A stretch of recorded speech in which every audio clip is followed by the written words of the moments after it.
আজ চৈত্র সংক্রান্তি, চৈত্র মাসের শেষ দিন।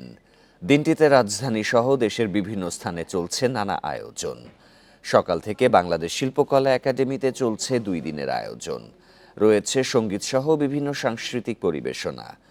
বান্ডেল থাকলে প্রতি সেনমানিতে টাকা বাঁচবে। বিকাশ সেনমানি বান্ডেল কিনে জিতুন প্রতি লেনদেনে। সকালে বাউল গান এবং ঐতিহ্যবাহী বাংলা গান পরিবেশন করেন শিল্পীরা। দুপুরে সোহরাওয়ার্দী উদ্যানে আয়োজন করা হয়েছে ব্যান্ড শো, সাংস্কৃতিক অনুষ্ঠান। থাকছে ঢাকঢোল সহ লাঠি খেলার পরিবেশনাও। এছাড়াও বিকেলে মানিক মিয়া এভিনিউতে কনসার্টে ও সন্ধ্যায় থাকছে ড্রোন শো। এদিকে বাংলা নববর্ষ উপলক্ষে সোমবার ভোরে রমনার বটমূলে থাকছে ছায়ানটের সাংস্কৃতিক পরিবেশনা।